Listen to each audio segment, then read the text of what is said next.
Hi friends and fans, it's Michael Pierce again with a couple more questions with my friend Robin. I've had a few questions from my audience about why I have recently chosen to focus on women's heart health. So I'm going to address that for a bit, and then I'm going to turn it over to Robin so she can express as a woman why this might all work out. So for me, there's two big reasons. One, I lost my own mother at age 64 because she didn't eat or take care of herself properly, and I would hate for that to happen to somebody else. It was part of the reason I had my heart attack, actually, was losing my mom so young in such hard circumstances for her passing. So I would never want another woman not to be fully supported by the food she eats to the best of her ability to afford it, and her family to make sure that she takes it. The second reason I've chosen women's heart health is it turns out they're twice as likely to die as a man. So knowing that, Robin, could you address why women should listen to a guy about their heart health challenges and their health?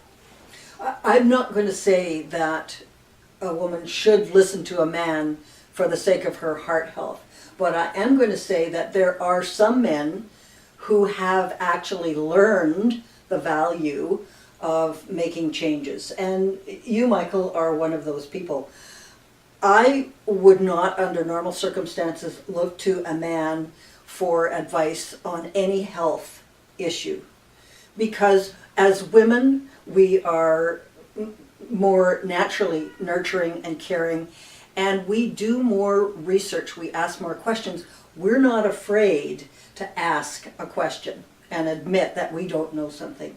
So we have, as women, a better understanding of how to develop healthy people. I think, given your challenges, health-wise, and given your nature as a caring human being, you are in a perfect position to be talking to people about how important this particular protein is for anybody with any health challenge, or somebody who doesn't have a health challenge. Athletes particularly benefit hugely from this, and there are clinical trials to prove that as well.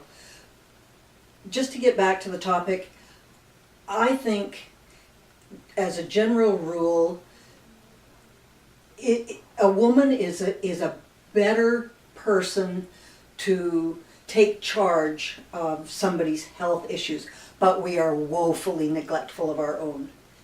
And so even though as a man we might not turn to somebody as young as you have done the research, you've lived that whole experience, and you understand the value of what this protein brings to you. I'm not sure if I actually answered the question that you asked. No, you've done a very great job, Robin. And you brought a couple of things up I would never have expressed in front of the public, but I think that they are true.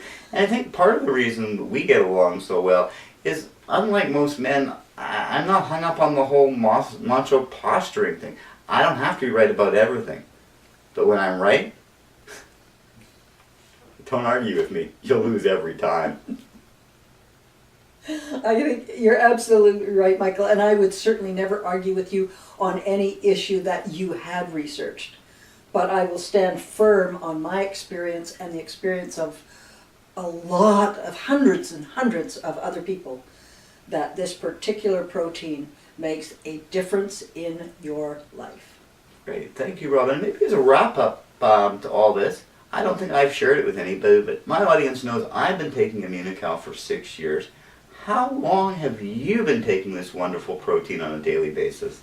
I've been taking Immunical for 11 years. 11, every single year has been a better health year as I've gone along, and I anticipate that that's going to I think I can't get any better, and then every year I do. Mm-hmm. So it's incremental, it builds on itself. It's a question of that's part of my life, it's part of my daily life, and that has made a difference to how I manage. Perfect. So thank you for sharing your health habits with all of my audience, and thank you all for staying tuned and listening to what me and my friend Robin have had to share with you, because we know we have your answers.